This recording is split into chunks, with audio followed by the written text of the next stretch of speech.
Sunrise and streaming on CrossroadsToday.com. One local recovery outreach program is expanding its services. There are plans for Victoria just ahead. And a key witness in the Sean Diddy Combs trial resumes testimony for a final day. We'll show you what's been revealed during the trial so far. Plus, the Supreme Court heard arguments over the blocking of a major Trump administration order. Their thoughts coming up. And for us, I know it's been a little hot, humid, and breezy all week long, but high pressure will continue that for us this weekend until a low pressure system coming out of the Pacific may bring us a cool front next week. We'll have all that in the weather coming up. You are watching 25 News Now Sunrise. Good morning, I'm Trenton Whiting, filling in for Carolina Estrain. That's right, and I'm Parker Cox. Today is Friday. It's the end of the week, and it's weekend time, and it's about 6:01 on your fantastic Friday. Absolutely. Trenton, are you ready for the weekend? I am. Happy Friday. Happy weekend for everyone. Oh, yeah, and it's going to be another warm weekend, so I hope y'all stay hydrated and maybe move your plans indoors because we're still looking for heat indices in the hundreds. We'll look at all that later on because right now we're starting out the day already nice, warm, and plenty humid right now. Temperatures are 78 in Victoria. Yeah, they're in the low 80s on the coast, if you believe that, and higher dew points. We'll look at that later. Dew point 75 right now in Victoria, bringing humidity to 90%, which is somewhat enough to see a very light layer of fog this morning, which is exactly what you can see right here on the visibility map. We may see a little bit of very light patchy fog around the crossroads. Nothing to worry about, I'm thinking, because right now we do have a slight breezy wind, sustained between 5 to 10 miles an hour coming out of the south-southeast, but gusts have been reported at 15 at times. And I do think that wind might calm down a little bit right around sunrise. So we're going to watch for any kind of fog that might possibly form over the next hour or so. But temperatures with that wind coming to the Gulf, we're all warm, like I said, upper 70s for most and low 80s on the coast. And the rest of Texas is following suit with temperatures in the 70s. But if you're headed out the door this afternoon, it's going to be a warm one. Make sure to watch for decreasing clouds and breezy hot winds and 103, 107 heat indices. All those details coming up next. Two 11-year-old students are facing charges after a weapon scare at Cade Middle School in Victoria. Just before noon Thursday, school staff alerted the sheriff's office about a possible weapon on campus. Deputies say the girls have made comments suggesting one of them had a weapon in her backpack.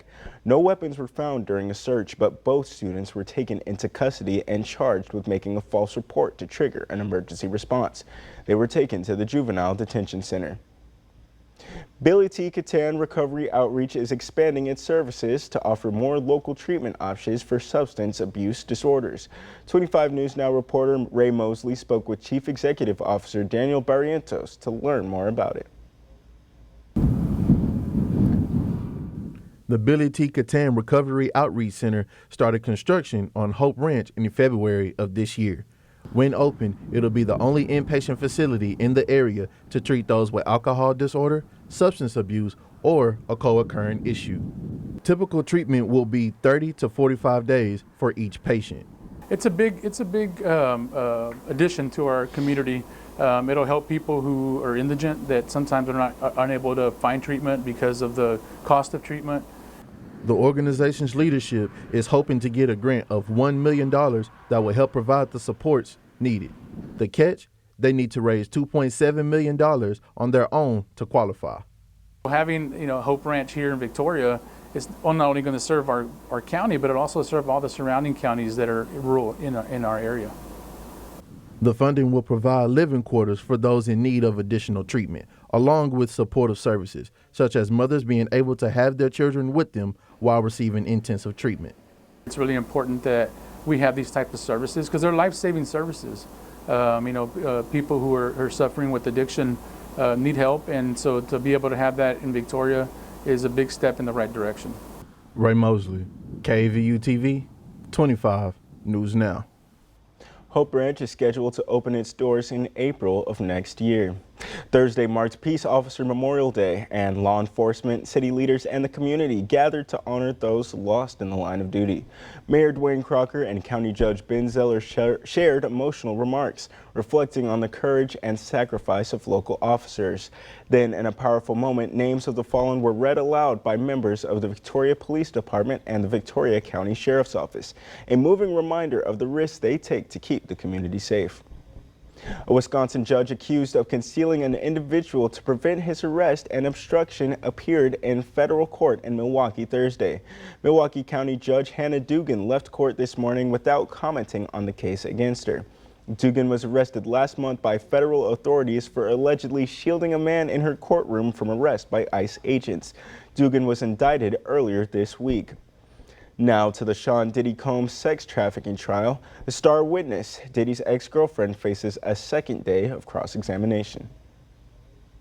This morning, Sean Diddy Combs' ex-girlfriend, Cassie Ventura, preparing for one final day on the stand at the music mogul sex trafficking trial. What the defense is trying to do with Cassie Ventura is, of course, they want to discredit her. Yesterday, the defense grilled Ventura on cross-examination, painting her not as a victim, but as someone eager to participate in Diddy's sexual activities. Ventura, now 8 months pregnant, read aloud intimate text messages to Diddy. "I'm always ready to freak off," one of her messages said, referencing the drug-fueled sessions with male prostitutes that Ventura said became an integral part of their relationship. Though Ventura previously testified the freak-offs left her traumatized, defense attorneys stressed what appeared to be Ventura's enthusiasm for them. "To make him happy, you told him that you wanted to do freak-offs," the defense said. Ventura pushed back. "No, there's a lot more to that." Ventura admitted her love for Combs in their 10-year relationship, acknowledging they were both unfaithful, leading to jealousy. The defense tried, but seemingly failed to humanize Combs by showing he was worried about Ventura's drug use. "He wanted you to stop doing drugs," the defense said, but Ventura responded, "He wanted me to stop doing drugs with other people." They were trying to paint a new narrative for Sean Combs, that being that this case has to deal with jealousy. Both of them were drug addicts, that both of them were, yes, sexually attracted to each other and did engage in these freak-offs, but not that it wasn't consensual. Legal analysts note Ventura appeared calm and composed during her testimony, while the defense attorney often meandered, at one point admitting, "I know I'm all over the place." It was very difficult to follow the cross-examination of the defense attorneys. The judge told both sides he wants Cassie Ventura's testimony wrapped up today, worried she's so far along in her pregnancy. Andrea Fujii, ABC News, New York. In Washington, D.C., Thursday, the U.S. Supreme Court appeared poised to keep a hold in place on President Trump's executive order ending birthright citizenship. The hearing focused on a series of Trump administration emergency requests seeking to limit the scope of nationwide injunctions that blocked the plan almost as soon as it was announced in January. The justices debated various ways to limit the number of nationwide injunctions, but a majority appeared to think they may have been justified, especially in cases brought by states. This week, we head to the tennis court where 25 News Now sports director Max Williams shares this week's Athlete of the Week from Victoria West High School.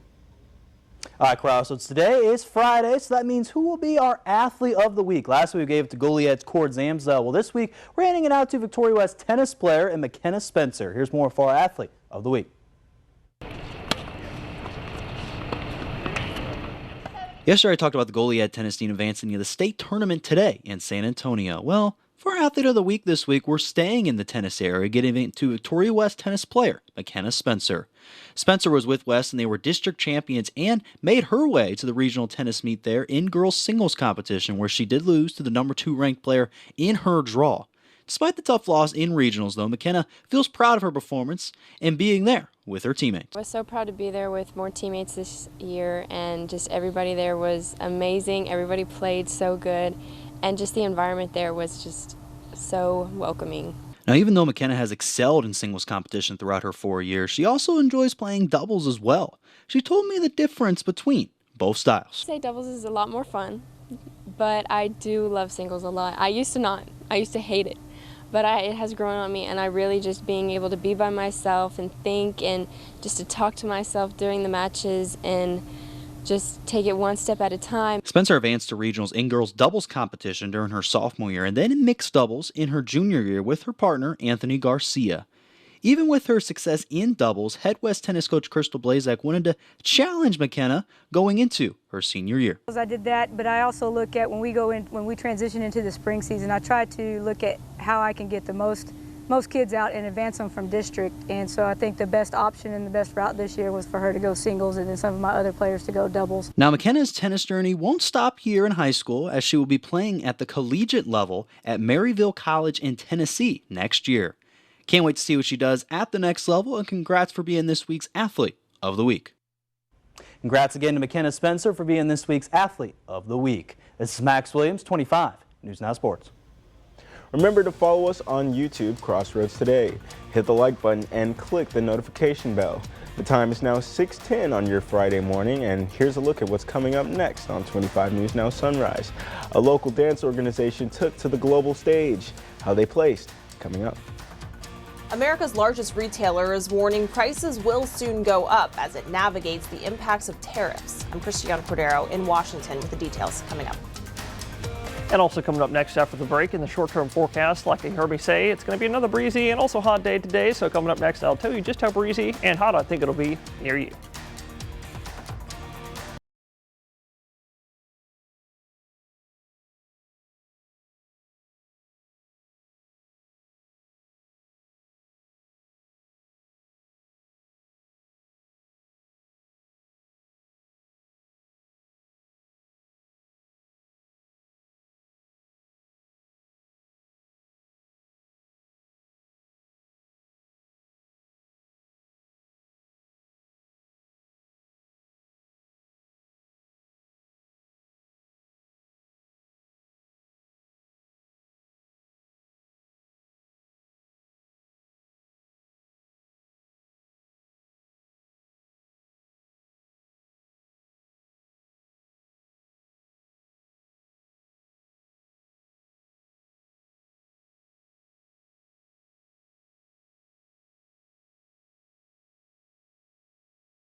Well, good morning, Crossroads, and happy Friday. It's weekend time, y'all, and I hope you're all ready and are at least getting acclimated to the heat because that's going to continue with us this weekend. You look alive in Cuero. We started out the day at 78 degrees, already nice and warm out there, but the humidity is still pretty high at about 90% with the wind still coming out of the Gulf. But with winds coming out of the Gulf, a little bit breezy, gust reported at 15 at times this morning. I don't think we're going to have too much to worry about fog unless a little bit of the wind starts decreasing over the next hour or so. But after it may decrease, it's going to go right back to increasing for the rest of today. Here's 9 a.m. You can see gusts up to about 20 to 25 in the morning time, but in the afternoon, they'll pick up to about 25 to 30 miles an hour at times coming out of the south and south-southeast today. So make sure to secure any lightweight loose items that you may have outside. Otherwise, that south wind and also the clouds will be on the decrease. Mostly cloudy over us right now, down to mostly sunny this afternoon. That'll heat us up to another warm day today. Already about upper 80s and about 90 flat at noontime. But in the afternoon, look for highs. Western counties, once again, upper 90s, maybe even 100 for some spots. But most of us are going to see highs, and I'm thinking the low 90s for today. 93 in Victoria and about 94 at Cuero. Before overnight, we'll drop our lows back into the nice and warm upper 70s, kind of like what we're seeing right now. But in the background, humidity is going to be high thanks to the winds coming out of the Gulf. We're looking for heat indices once again as high as 105 to 107 in our western counties. Most everybody else going to see about 102, 103, 104, and we'll also see an extreme UV index and also moderate grass and moderate tree pollen for today. So I'm going to let y'all decide if you want to take an allergy pill or not. But for the next several days, we're going to continue the trend of the breezy, warm, kind of hot weather before a very weak front gets here next week, and we're going to look at that coming up next. Walmart is warning prices will soon go up as it tries to navigate the impact of tariffs. The company's CEO saying even as the White House has brought some tariffs back down, they aren't able to absorb all the pressure of rising import costs. This morning, America's largest retailer, known for offering great deals on everyday products, is bracing for the White House to strike lasting deals of its own with major trading partners. Tariffs are expected to drive prices up on all imports. In its earnings call, Walmart's CEO saying customers will feel the pinch. We will do our best to keep our prices as low as possible. But given the magnitude of the tariffs, even at the reduced levels announced this week, we aren't able to absorb all the pressure given the reality of narrow retail margins. In retail, managing inventory is always important. The company expects the cost will hit back to school shopping as it likely looks to adjust pricing on non-essential items first so that grocery items like bananas, avocados, and coffee are less affected. What we hope happens is that there are changes from a policy point of view that help us get prices back, ex tariffs on bananas and things that we don't grow here. So food inflation is very much on our mind. The White House responded, saying overall inflation numbers have come in better than expected. President Trump insists the tariffs will lead to better trade deals and boost American manufacturing long term. Federal Reserve Chair Jerome Powell has warned of a risk of higher inflation, indicating the economic landscape overall is changing. We may be entering a period of more frequent and potentially more persistent supply shocks, a difficult challenge for the economy. The steeper tariffs between the U.S. and China are on a 90-day pause pending a long-term deal. Government officials say trade representatives from both countries held talks yesterday in South Korea. Christiane Cordero, ABC News, Washington. And that'll lead us to your viewer poll for this morning. You can go ahead and scan that QR code right there on your screen to take part. But we want to know, are you worried about inflation? And it looks like it stayed the same from our last half hour, which is about 55% of people saying yes, they are worried, and about 45% of people saying no, they are not worried. Well, we still want to hear from you, so go ahead and come to crossroadstoday.com/vote to participate in our viewer poll. The South Texas Strutters took the global stage by storm this spring at the Dance Worlds and Dance Summit in Orlando, Florida. The team's coach says the dancers worked all year to earn an invitation to the event, competing across the country and facing teams from around the world. They also had the chance to perform at Disney World. So we have been attending this competition for multiple years, and this was the first year that we have placed first, and two of our teams did it. Both of our tiny teams did it, Tiny Jazz, Tiny Lyrical, and then we also had several top five. You know, we are just so excited, so proud of all of our athletes, our coaches. We are thankful and grateful for our parents. 2025 Summit Champion. Congratulations to the Strutters. They'll enjoy a short break before they start gearing up for next season. Well, the time is now 6:17. Still to come on Sunrise, the United Nations releases bleak news for global economies.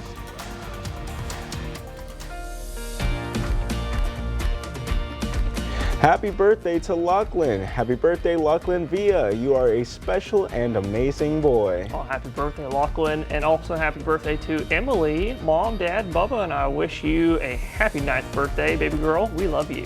Yep, and happy birthday to Kayliana. I would like to wish granddaughter Kayliana happy 18th birthday. How time goes by so fast. We all hope you have a wonderful day. Love you from Wella, Christopher, Mom, and the Garza Group. Happy birthday, Kayliana, and also happy birthday to Janet Jackson. The 5-time Grammy winner is 59 today. Happy birthday, Janet Jackson. Happy birthday. And to see your birthday wish live on 25 News Now Sunrise, just head on over to crossroadstoday.com, click the drop-down menu, then click the Home tab, and then you'll see Submit Your Birthday Photo.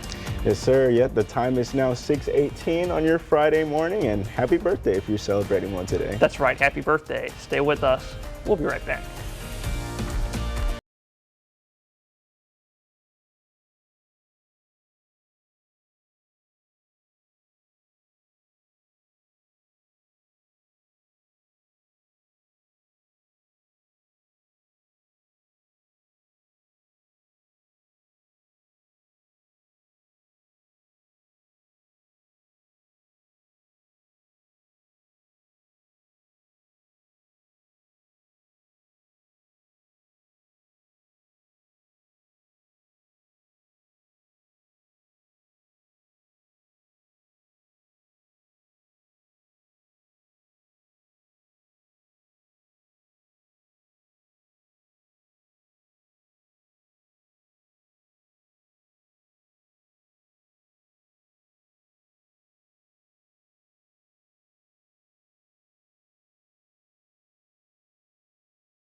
Well, good morning, Crossroads. Just like it's been all week long, we're going to be looking for some more heat this weekend. And in fact, looking at yesterday's almanac, what we got to yesterday, got to a high of 91 yesterday afternoon in Victoria.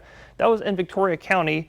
In Victoria City, due to what's called urban heat island effect, where there's more concrete and metal structures in the building, we actually got up to a reported 93, 94 degrees within the city. This was out at the airport in rural Victoria County, and our western counties got up to the upper 90s, and some spots actually saw 100 degrees flat yesterday. But 95 is our record set back in 1940, so we didn't break that yesterday, getting up to 93, 94.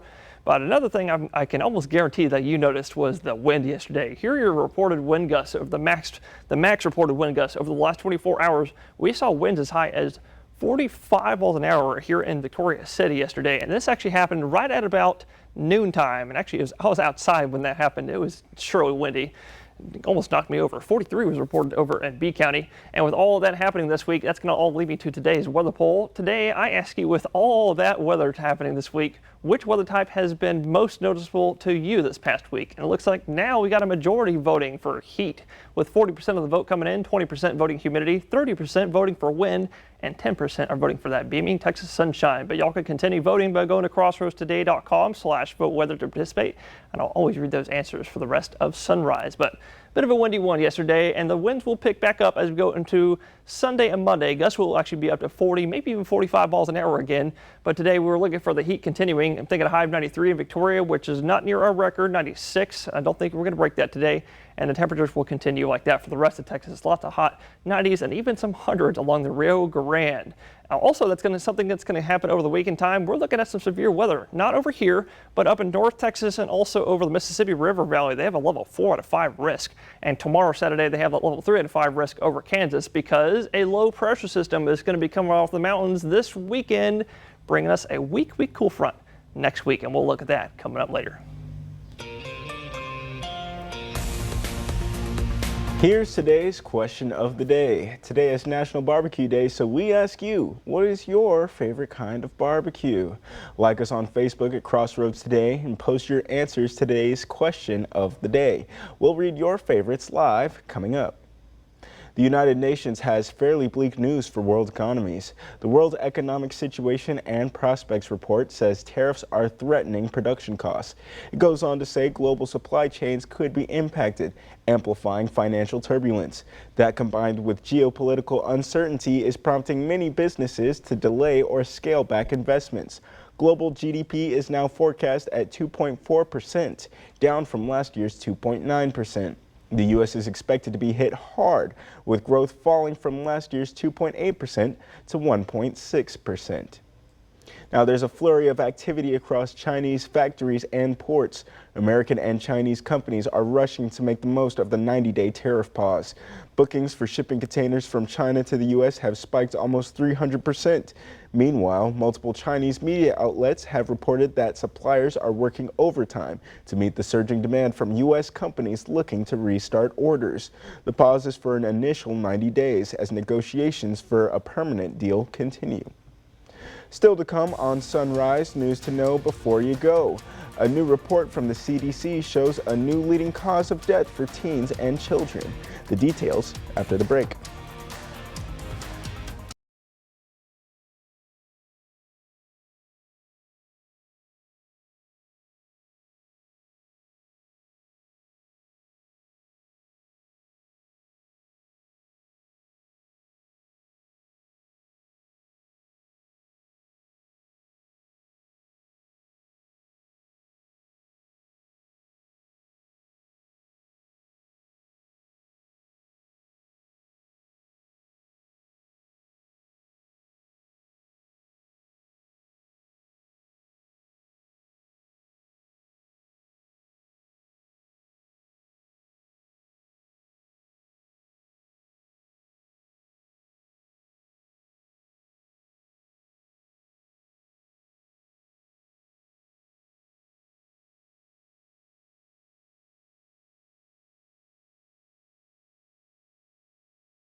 Now it's time for today's question of the day. Today is National Barbecue Day, so we ask you, what is your favorite kind of barbecue?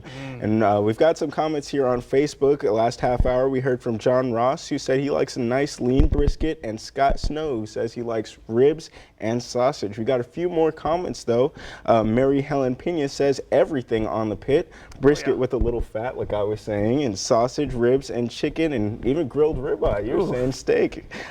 Angelica Nichols says, whatever my dad has on the pit, tell him to cook up some leftovers for us at 25 News Now. I agree. This is all making me so hungry. Absolutely. And Orlo Brooks says, if it fits on the pit, I'm usually game. And saying if it fits on the pit, it's going to hit. And that's a good motto to live by. Exactly. So, Parker, what's your favorite kind of barbecue? Gonna have to go with a brisket or maybe a steak. Absolutely. Or ribs. But thank y'all so much for taking part in our question of the day. For future questions, you can head over to our Facebook page. You can see that's our question for today. But we'll have a different one for Monday morning. Just go to Facebook page, Crossroads Today, and leave your answers in the comments. But for now, if you're tuning in with us on National Barbecue Day, you're looking live at Port Lavaca, where it is already warm enough to get out there and barbecue. It's 81 degrees. 81 degrees. Start out the day this morning. Woohoo! Look at that. The dew point is now 79 degrees. That is absolutely absurd to me. If you ask any weatherman that question, that is a really high dew point. We're making it real humid this morning down on the coast this morning, so definitely apply some hairspray to keep your hair up today. But fishers and boaters, if you're going to be going out today, looking for high tide at about 5 p.m. this afternoon with slightly choppy waves, 1 to 3 feet high, because gusts will be up to 25, maybe 30 knots at times. Water temperature is going to be about 84 in Matagorda Bay, and your air temperature, I'm thinking about 90 flat in Port Lavaca. Underneath the decrease in cloud cover and breezy winds. Victoria a little bit hotter, I'm thinking 93 today, and Aquero about 94 or maybe 95 for a moment. But for the next several days, get used to that temperature, because we're going to be just like that until, like I said, that weak front only knocks us a couple degrees. Since 2020, more children and teens have died from gun violence than any other cause, including car crashes. That's according to data from the Centers for Disease Control and Prevention. In 2023, gunshots accounted for 18% of childhood deaths in the U.S., so about 3,500 children between the ages of 1 to 18 died in gun-related incidents that year. Workers at the Kennedy Center in Washington, D.C. are pushing to unionize. About 170 employees from departments including programming, marketing, and development are involved. Usually when workers unionize, they want more money or better benefits. This time, the demands are centered around keeping the organization free from partisan interference. That comes after President Donald Trump's administration overhauled the center. The Supreme Court ruled Thursday that the family of Ashton Barnes, a 24-year-old man killed by police in Texas, can continue their case for damages. Officer Roberto Felix Jr. shot and killed Barnes after the car lurched forward while Felix was standing on the door sill. The key issue is whether court should consider actions leading up to a threat, such as the officer's decision to step into the car's open door. The justices determines that appeals court must more thoroughly review an officer's actions before a shooting occurs. The Texas House on Thursday passed a bill that calls for the Texas Commission on Environmental Quality to appoint a panel to review the duties of a groundwater conservation district. To read this story by the Texas Tribune, come to crossroadstoday.com. Well, the time is now 6:28 in the morning. Still ahead, one major retailer speaks on the impacts of tariffs. Stay with us, another half hour of 25 News Now Sunrise up next.